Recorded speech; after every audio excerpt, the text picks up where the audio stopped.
Sa pumili na whimsy card, ito ang inyong reading. Tingnan natin kung ano yung karma ng taong ito. I'm sensing sa pamamahiya sa inyo sa social media. I feel whomever this is definitely a drama queen or king.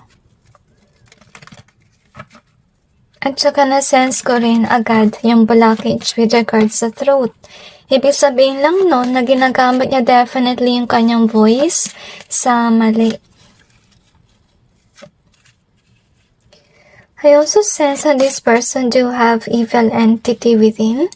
So mind as well na layuan siya kasi kung di niya makontrol yung kanyang sarili, baka siya saniban totally at kung ano yung kanyang gawin. Anyway, I feel na lalo na kung siya ay galit.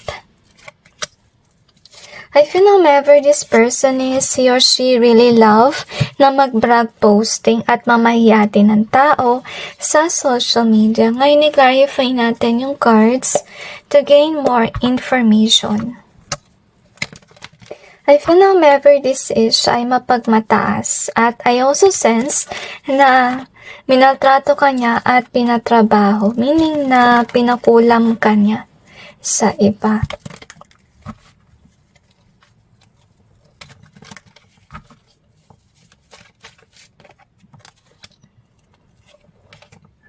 I feel na mabait kayo sa kanya before kasi maybe this is your friend or pwede nakasama mo sa work, pwede rin nakamag-anak mo, pero siguro napansin mo may kakaiba sa kanya na hindi mo talaga nagustuhan.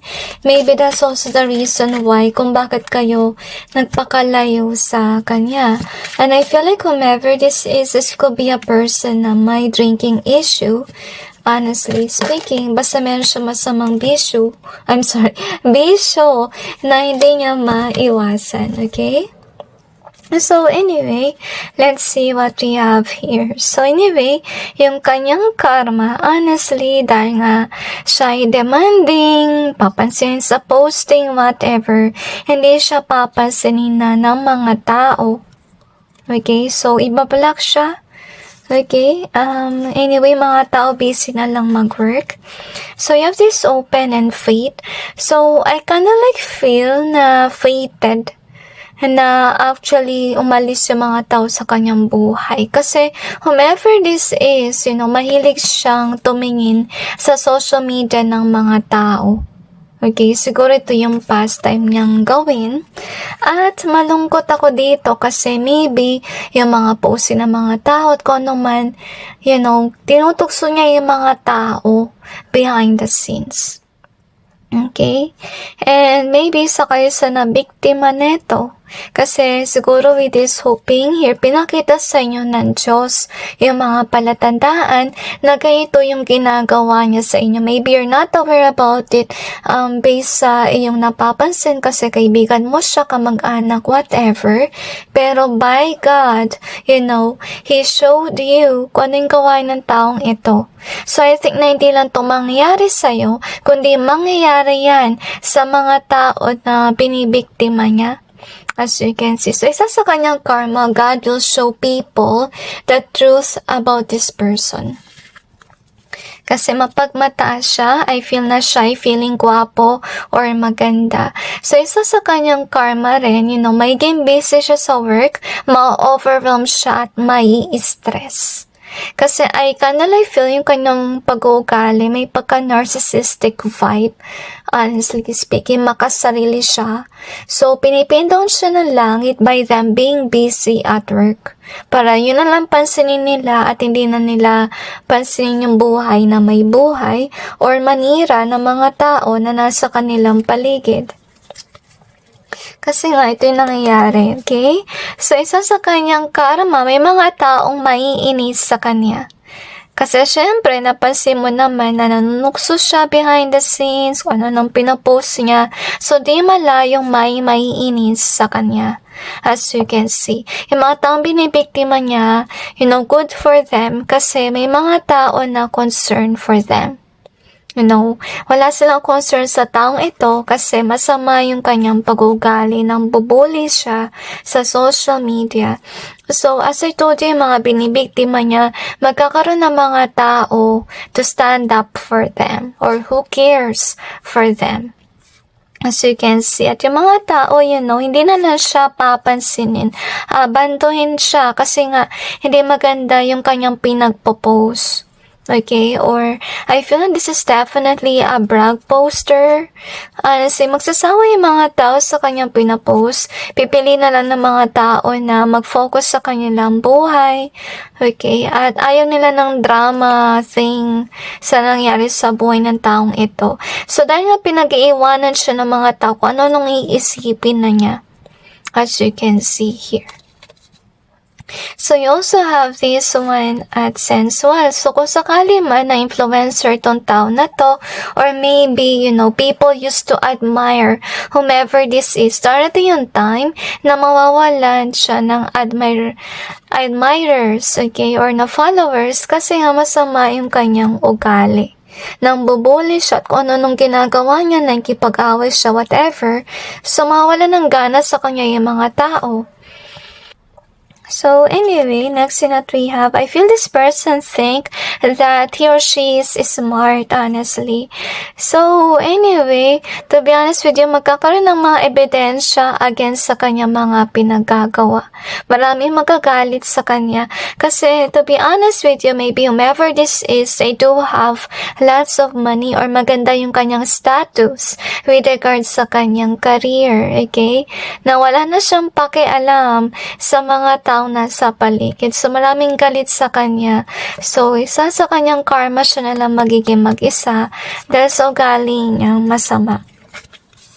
So, yun nga, isa sa kanyang karma rin, yung mga friends niya, mga kasama niya dati, iiwanan siya niyan kasi nga ang taas ang pride ng iyong tao.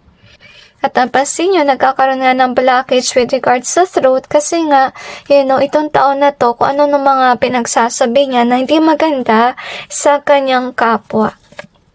So, kaya pinipigilan na siya ng Diyos sa magsalita. So, anyway, ito yung card na iyong pinili, which is Whimsy. So, ibig sabihin lang na dahil nga ma-pride siyang tao, nag-aalisan yung mga followers niya, yung mga friends niya, whatever. Kasi, yun nga,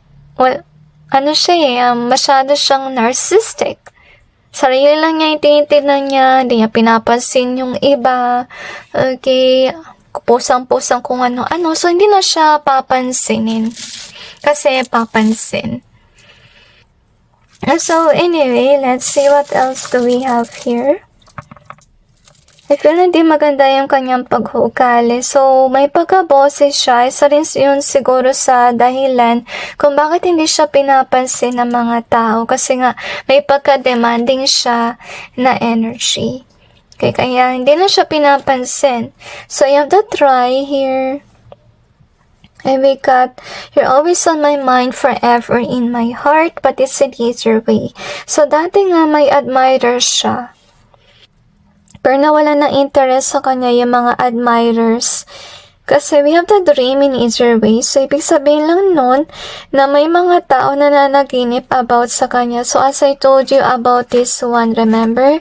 So, isa sa kanyang karma, yung mga tao, pag di sila aware na ganito yung gawain niya behind the scenes, nagbebetray siya, nanunukso, whatever, may kita yan sa panaginip ng mga taong binibiktima niya. So, you also have this one, so, sa career, and we also have judgment. So, I kinda feel, isa sa kanyang karma, ay i-judge siya ng mga tao. Honestly. I feel na maiyak siya dahil doon. Kahit nasabihin natin na mataas ang kanyang posisyon sa career, marami siyang pera, whatever, people will still judge him or her dahil nga sa masama niyang pag-uugali. So anyway, let's see what else do we have here, okay? So they asked me to cleanse first.